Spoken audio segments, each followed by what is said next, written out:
നമസ്കാരം. SV ചാനലിലേക്ക് ഒരിക്കൽ കൂടി സ്വാഗതം. പണ്ടൊക്കെ പാടത്ത് പണി വരമ്പത്ത് കൂലി എന്നായിരുന്നു ഉണ്ടായിരുന്നത്. എന്നാൽ അത് മാറി. ഇന്നിപ്പോൾ പണി കഴിഞ്ഞാൽ ആ സമയത്ത് തന്നെ കൂലി കൊടുത്തു വിടുന്ന ഒരു പരിപാടിയുണ്ട്. ഇന്ന് നമ്മുടെ സമൂഹത്തിൽ അങ്ങനെയാണ് കണ്ടുവരുന്നത്. ഇത് പറയാൻ വേറൊന്നുമല്ല കാരണം നമ്മുടെ നിലവിലത്തെ മുഖ്യമന്ത്രി, നിലവിൽ എന്ന് പറഞ്ഞതിനകത്ത് ഞാൻ അണ്ടർലൈൻഡ് ആയിട്ടാണ് പറയുന്നത്, ആ മുഖ്യമന്ത്രിയെ സംബന്ധിച്ചിടത്തോളം പണ്ടൊരു കാലമുണ്ടായിരുന്നു. ആ മുഖ്യമന്ത്രിയായിരുന്ന ഉമ്മൻചാണ്ടിയെ ഏറെ വിറപ്പിച്ച, ഉമ്മൻചാണ്ടിയെ ഏറെ ബുദ്ധിമുട്ടിച്ച ഒരു നേതാവ് തന്നെയായിരുന്നു നമ്മുടെ ഇന്നത്തെ മുഖ്യമന്ത്രിയായിരിക്കുന്ന ശ്രീ വി.ഡി. സതീശൻ. വി.ഡി. സതീശൻ അന്ന് ഹരിത MLA-മാർ എന്ന് പറയുന്ന ഒരു ഗ്രൂപ്പ് ഉണ്ടാക്കി. ശരിക്കും പറഞ്ഞാൽ മാധവ് ഗാഡ്ഗിലിൻ്റെ ആ കമ്മീഷൻ റിപ്പോർട്ട് നടപ്പിലാക്കണം, അതിനെ ഉമ്മൻചാണ്ടി സർക്കാർ അട്ടിമറിക്കാൻ ശ്രമിക്കുന്നു എന്നതടക്കമുള്ള കാര്യം ചില സഭാ നേതൃത്വങ്ങളുമായിട്ടൊക്കെ ഇടപെട്ടുകൊണ്ട് ഉമ്മൻചാണ്ടി സർക്കാർ അതിനെ അട്ടിമറിക്കാൻ ശ്രമിക്കുന്നു എന്നുള്ള ആരോപണം ഉയർത്തിക്കൊണ്ട് പ്രകൃതി സംരക്ഷണത്തിന് വേണ്ടി ഘോരം വാദിക്കുന്ന തരത്തിലാണ് ഈ ഹരിത MLA-മാർ എന്ന് പറയുന്ന ഒരു MLA-മാരെ കേരളത്തിൽ ഉണ്ടാക്കിയെടുക്കുന്നത്. അതിന് നേതൃത്വം കൊടുത്തതായിട്ട് ഈ വി.ഡി. സതീശൻ എന്ന് പറയുന്ന അന്ന് MLA ആയിരുന്ന വ്യക്തി കൂടിയാണ്. എന്നാൽ തുടർന്ന് ഇത് പിന്നീട് ഒരു പ്രധാന പ്രതിപക്ഷം എന്നുള്ള നിലയിലേക്ക്, അന്ന് ഉണ്ടായിരുന്ന പ്രതിപക്ഷത്തിന് അപ്പുറം വി.എസ്. അച്യുതാനന്ദൻ്റെ പ്രതിപക്ഷം കൂടാതെ മറ്റൊരു പ്രതിപക്ഷത്തെ കൂടെ നേരിടേണ്ടി വന്നിരുന്നു. അത് വി.ഡി. സതീശൻ്റെ നേതൃത്വത്തിൽ. അന്ന് ഉമ്മൻചാണ്ടിയുടെ സർക്കാരിനെ അല്ലെങ്കിൽ ഉമ്മൻചാണ്ടി നടത്തിക്കൊണ്ടിരിക്കുന്നത് തീവെട്ടിക്കൊള്ളയാണ് എന്ന് പറഞ്ഞ ഒരേ ഒരു നേതാവ് ഈ വി.ഡി. സതീശൻ തന്നെയാണ്.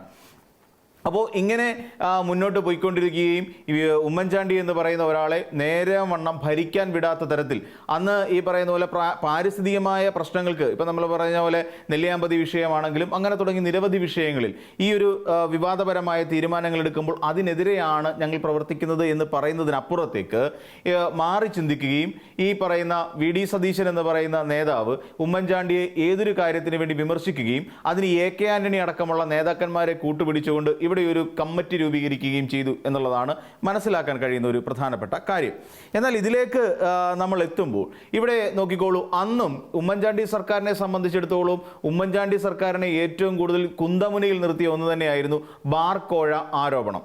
അതായത് ഇവിടുത്തെ സംസ്ഥാനത്തിൻ്റെ മദ്യനയം രൂപീകരിക്കുന്നതുമായി ബന്ധപ്പെട്ടുകൊണ്ടും ഏകദേശം 413ഓളം ബാറുകൾ അടച്ചുപൂട്ടുക അല്ലെങ്കിൽ എന്ന് പറയുന്ന ഒരു തീരുമാനത്തിന് അപ്പുറത്തേക്ക് 730 ബാറുകൾ, അതിന് 3 സ്റ്റാർ ഫെസിലിറ്റി ഇല്ല എന്ന് പറഞ്ഞുകൊണ്ട് 730 ബാറുകൾ VM സുധീറിനെതിരായിട്ട് നിന്നുകൊണ്ട് ഉമ്മൻചാണ്ടി സർക്കാർ അടച്ചുപൂട്ടുകയും ചെയ്തു.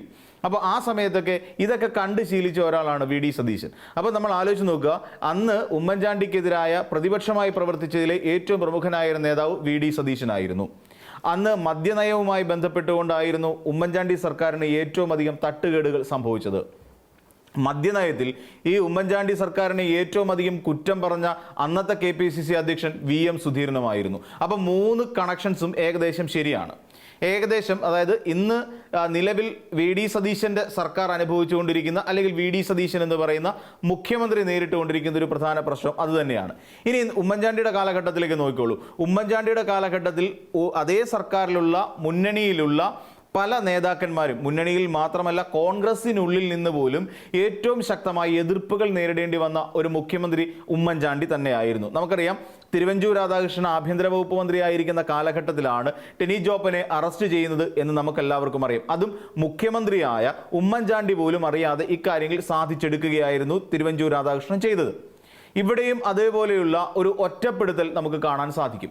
ഇവിടെ നമ്മൾ നോക്കുന്നത്, ഇനിയിപ്പോൾ ഉമ്മൻചാണ്ടി സർക്കാരിൻ്റെ കാലം കഴിഞ്ഞു, ഇനിയിപ്പോൾ വി.ഡി. സതീശൻ, അതായത് ഉമ്മൻചാണ്ടിയെ ഏറ്റവും അധികം വിമർശിക്കുകയും ഉമ്മൻചാണ്ടിക്കെതിരായി ഇവിടെ ഒരു ഗ്രൂപ്പിനെ ഫോം ചെയ്യിക്കുകയും ചെയ്ത ഒരു നേതാവ് വി.ഡി. സതീശൻ തന്നെയാണെന്നറിയാം. അതിനകത്ത് നമ്മുടെ വീട്ടിൽ ബൽറാം വരെ എത്തി നിൽക്കുന്ന നേതാക്കന്മാർ അതിനകത്തുണ്ടായിരുന്നു എന്നുള്ള കാര്യം നമുക്കറിയാം. എന്നിട്ട് ഇവിടെ എന്താ സംഭവിച്ചത്? ശരിക്കും അവിടെ ഉമ്മൻചാണ്ടി സർക്കാരിനെ ഏറ്റവും കൂടുതൽ പ്രതിരോധത്തിലാക്കിയത് എന്താണ്? മദ്യ ഉടമ്പടി തന്നെയാണ്, മദ്യനയം തന്നെയായിരുന്നു. ബാറുകൾ അടച്ചുപൂട്ടാനാണെങ്കിൽ ഇവിടെ വി.ഡി. സതീശൻ സർക്കാരിനെ ഇവിടെ ഏറ്റവും കൂടുതൽ പ്രതിരോധത്തിലാക്കിയ ഒരു പ്രധാനപ്പെട്ട വിഷയം ഈ നമ്മുടെ ബ്രീസർ എന്ന് പറയുന്ന മദ്യവുമായി ബന്ധപ്പെട്ട്, ബക്കാഡിയുടെ ബ്രീസർ എന്ന് പറയുന്ന മദ്യവുമായി ബന്ധപ്പെടുത്തിക്കൊണ്ട് ഉണ്ടാകുന്ന വിവാദങ്ങളാണ്. അന്ന് ഉമ്മൻചാണ്ടിയെ എല്ലാവരും ഒറ്റപ്പെടുത്തിക്കൊണ്ടിരുന്നു. അത് ഉമ്മൻചാണ്ടിയുടെ കാലഘട്ടത്തിൽ മദ്യം മാത്രമല്ല നിരവധി അഴിമതി കേസുകൾ ഉണ്ടായിരുന്നു. ചാണ്ടിക്കൊപ്പം അല്ലെങ്കിൽ ഉമ്മൻചാണ്ടിക്കൊപ്പം നിന്നത് KM മാണിയായിരുന്നു എന്നുള്ളതാണ്. ഇനി ഇവിടേക്ക് വരുമ്പോഴോ ഈ വി ഡി സതീശൻ ഏകപക്ഷീയമായ തീരുമാനം എടുത്തു എന്നുള്ളതും ശ്രദ്ധേയമാണ്.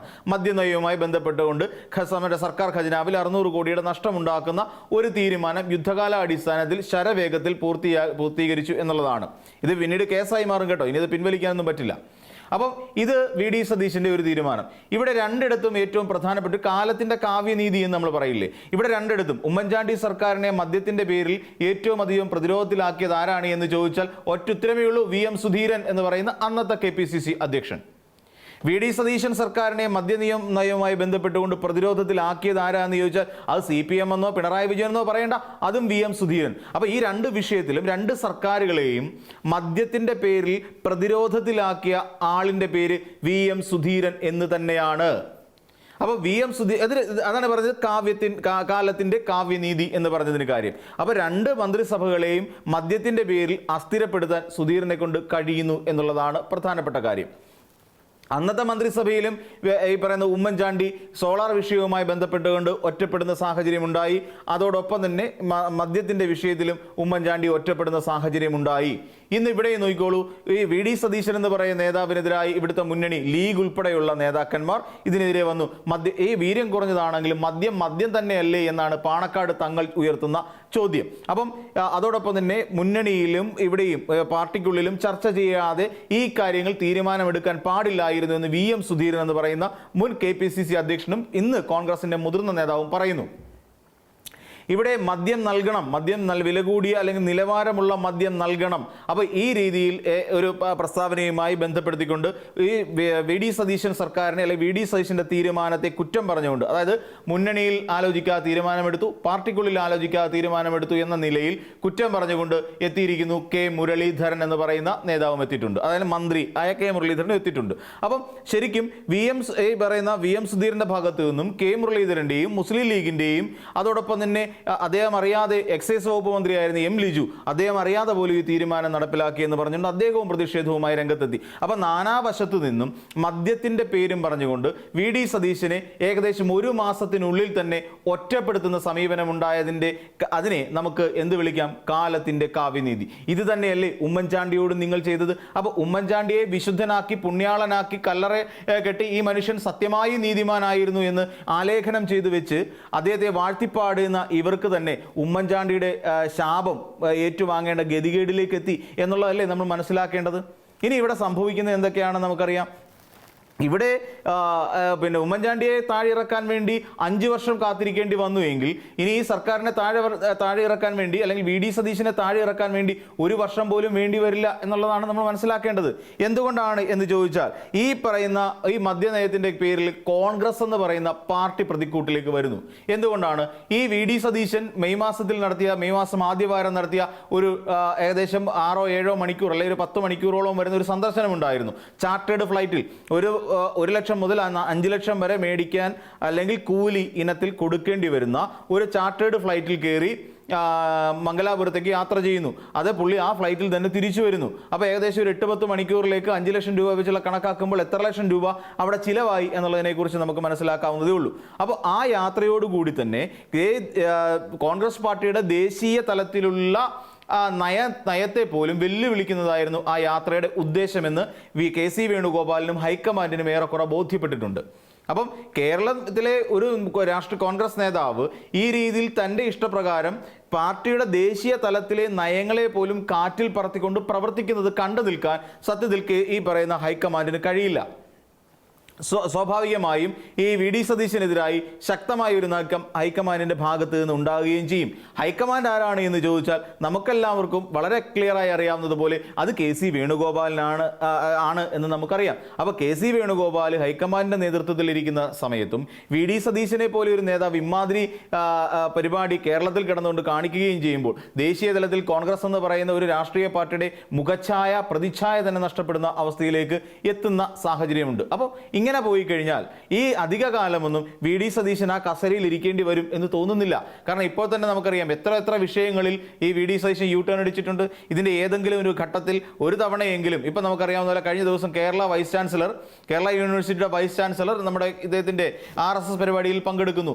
MG യൂണിവേഴ്സിറ്റിയിലേക്ക് സെനറ്റിലേക്ക് സംഘപരിവാർ ആശയമുള്ള 19ഓളം പേരെ തിരികെ കയറ്റുന്നു.